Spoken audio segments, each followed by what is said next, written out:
Good morning all of you. Myself Ravi Goswami, I am OT technician. आज मैं explain करूंगा breast cancer क्या होता है, definition, causes, risk factor, sign, symptom, diagnosis, treatment और breast यानी कि ये क्या होता है, उसकी कौन सी सर्जरी होती है। ऑल ये ब्रेस्ट कैंसर, चलो इसकी डेफिनेशन पढ़ लें कि it is the define as abnormal growth of breast cell is breast parts, ठीक है, और लोब्स, मेन्यूअर्स, लिम्फ नोड और निपल्स।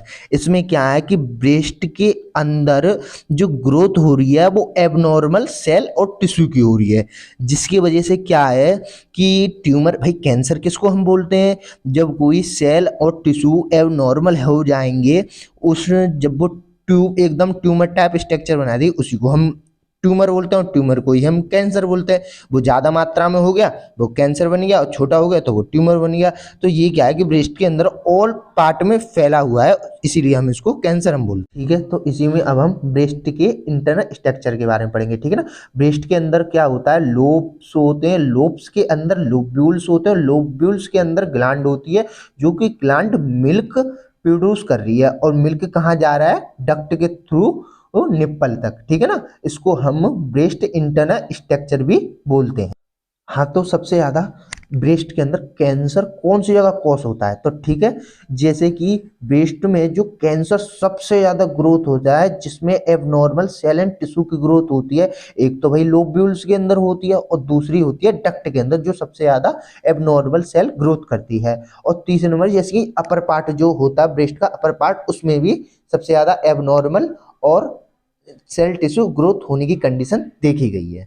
ये हमारा ब्रेस्ट का स्ट्रक्चर है, देख रहे होंगे आप, निपल्स, लोब्यूल्स, डक्ट, ठीक है ना। इसमें क्या है कि एबनॉर्मल सेल है टिश्यू की ग्रोथ हो रही है, जो आपको ये सब्सटेंस जो दिख रहा होगा ग्रोथ यानी मांस का एक टुकड़ा सा, ठीक है ना, उसको हम बोलते हैं कैंसर। जो कि इसकी वजह से क्या है कि और भी पार्ट डैमेज हो रहे हैं।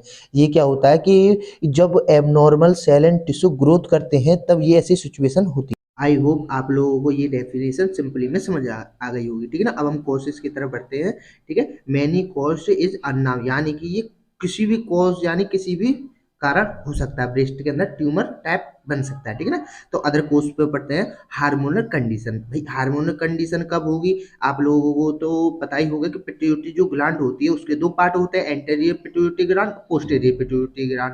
तो anterior pituitary gland 5 hormone secrete करते हैं, growth hormone, thyroid stimulating hormone, anti diuretic hormone, prolative hormone और गोनाडोट्रोपिन हार्मोन। जो प्रोलेटिव हार्मोन होता है वो क्या करता है, वो मिल्क की सिंथेसिस करता है, ठीक है ना। जब वो मिल्क की सिंथेसिस करेगा तो उस अगर कंडीशन में कुछ भी कॉज से अगर जो डिसबैलेंस हो गया हार्मोनल, गोनाडोट्रोपिन जो हार्मोन्स है, तो उसमें यानी प्रोलेटिव जो हार्मोन्स है उसमें क्या होगा, किसी प्रकार से कॉस्ट हो जाएगा, तो उसकी वजह से अप डाउन यानी कि प्रॉपर हार्मोन सीक्रेट नहीं होगा, ठीक है ना। जो दो हार्मोन सीक्रेट करता है, एस्ट्रोजन और प्रोगेस्ट्रोजन हार्मोन्स, ठीक है। यानी कि सेकंड जो पॉइंट है वो भी मोस्ट कॉमन रहता है कि जो जेनेटिक चेंजेस होती है in the women, BRCA first and BRCA second as are present. इसमें क्या हो रहा है कि जो जो जेनेटिक चेंजेस में होता है, जो जीन्स होती है उसमें प्रेजेंट होता है, इस वजह से भी ब्रेस्ट कैंसर में जो एबनॉर्मल सेल की ग्रोथ इस कंडीशन में हो रही है। ब्रेस्ट कैंसर के रिस्क फैक्टर जो कि कॉजेस टाइप के भी होते हैं, यानी कि हम इसे कॉज भी बोल सकते हैं, कॉजेस, ठीक है। और ये है नंबर पहला, हेरिडिटी, ठीक है, ये कि जो जन्मजात होती है। डाइट पैटर्न, जो कि ज़्यादा फैटी फूड बाहर की चीज़ खा रहा है उसकी वजह से भी हो सकता है। और एल्कोहल और स्मोकिंग, यानी कि एल्कोहल जो ज़्यादा ड्रिंक कंज्यूम कर रहा है, और स्मोकिंग यानी कि लॉन्ग टाइम तक जो स्मोकिंग कर रहा है।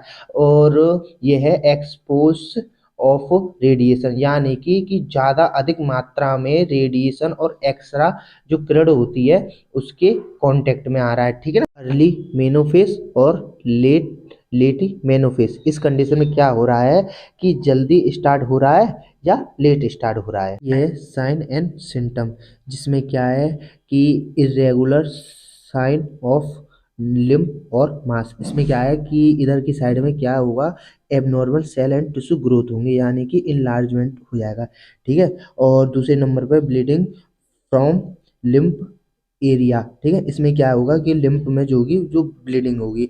और तीसरे नंबर पे इन्वर्सन ऑफ निप्पल्स, जिसमें क्या हो रहा है कि निप्पल जो कि अंदर की साइड धंसते चले जाएंगे। ये चारवां मास पेन, यानी कि मास में जो मसल टाइप स्ट्रक्चर है उसमें बहुत सीवियर पेन होगा कहीं से भी टच करने पर, ठीक है ना। और हार्डिंग ऑफ ब्रेस्ट स्किन, क्या होगा कि हार्डनेस होगा। जिधर इन्फ्लामेशन होता है उधर हार्डनेस तो होता ही है, और रेडनेस और सोइलिंग और सीवियर पेन भी होता है। ये इसके कॉमन सिम्टम होते हैं। ये है ब्रेस्ट कैंसर के डायग्नोसिस टेस्ट, ठीक है। हिस्टोरी कलेक्शन करेंगे, यानी कि पेशेंट की जो फैमिली है उसकी हिस्ट्री लेंगे, ठीक है ना। कि उसके जो फैमिली में है कि अदर को कैंसर कॉज नहीं हुआ है या प्रॉपर पूछेंगे, उसको हम हिस्टोरी कलेक्शन भी बोलते हैं। और फिजिकल एग्जामिनेशन करेंगे, जो उसके ब्रेस्ट है उसको चेक करेंगे कि कहाँ ट्यूमर टाइप स्ट्रक्चर है, ठीक है। और ब्लड टेस्ट करेंगे, KFT, RFT, LFT और ग्लून भी, ठीक है ना।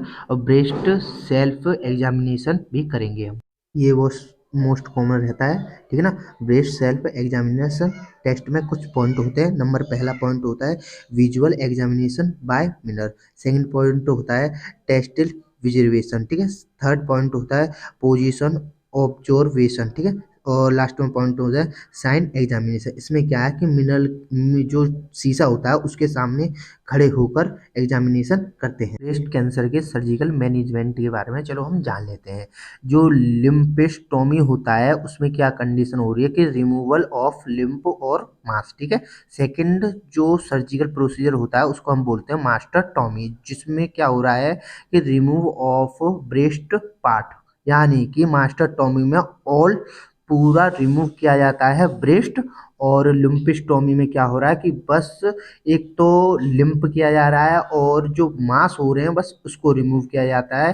ये प्रोसीजर लुम्पेस्टोमी, जो निप्पल की जो लोअर पार्ट में है जो फैटी टिश्यू यानी कि टिश्यू है उसको हम रिमूव करेंगे, ठीक है ना। इस तरीके से सर्जिकल प्रोसीजर होता है जिसके द्वारा हम ट्यूमर टाइप स्ट्रक्चर को रिमूव भी कर देते हैं। इसमें क्या होता है कि जो इंटरनल सूचरिंग हो गई, अब एक्सटर्नल सूचरिंग करने के बाद में इस तरीके से दिखता है। ये प्रोसीजर में क्या हो रहा है मास्टरटॉमी, ठीक है ना। मास्टरटॉमी में क्या है, जो एबनॉर्मल सेल है उसकी बहुत ज़्यादा ग्रोथ हो गई, जो कि इस पेस्ट को पूरी तरीके से रिमूव किया जा रहा है, क्योंकि जो एबनॉर्मल सेल बहुत अधिक मात्रा में ग्रोथ हो गया जिसकी वजह से और भी प्रॉब्लम कॉज हो रही है। पूरा रिमूव करने के बाद कुछ इस प्रकार दिखेगा, जिसको हम मास्टरटॉमी करते हैं, यानी कि remove of the all breast part, gland, duct, type of mastectomy, ठीक है ना। ये 3 टाइप के होते हैं। पार्टल मास्टरटॉमी में क्या है कि removal of small part of breast, ठीक है ना। इसमें क्या हो रहा है कि रिमूव किया जा रहा है स्मॉल पार्ट को ब्रेस्ट के, ठीक है ना।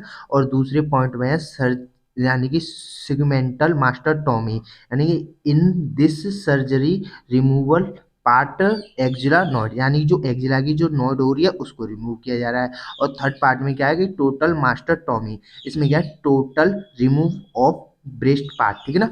इन तीनों में अलग अलग प्रकार की सर्जरी हो रही है। पहले में क्या हो रहा है कि स्मॉल पार्ट को रिमूव किया जा रहा है, और सेकंड में क्या हो रहा है सर्जिकल जो रिमूव कर रहे हैं उसमें एक्जिला नोड को रिमूव कर रहे हैं। और थर्ड प्रोसीजर में क्या है कि पूरे पार्ट को ही रिमूव कर रहे हैं ब्रेस्ट के। ब्रेस्ट कैंसर जो डिसीज है वो यहीं पर खत्म हो गया, ठीक है ना। आगे हम पढ़ेंगे लिम्पेस्टोमी में क्या करना है, मास्टरटोमी में क्या करना है, ठीक है ना। सर्जिकल प्रोसीजर में introduction, indication, anaesthesia, position, preparing surgical part, incision, procedure, complication और इंस्ट्रूमेंट्री किस प्रकार प्रिपेयर करेंगे, ठीक है, उसके बारे में पढ़ेंगे। थैंक यू फॉर वॉचिंग मी। और अच्छा लगे तो लाइक करो, सब्सक्राइब करो।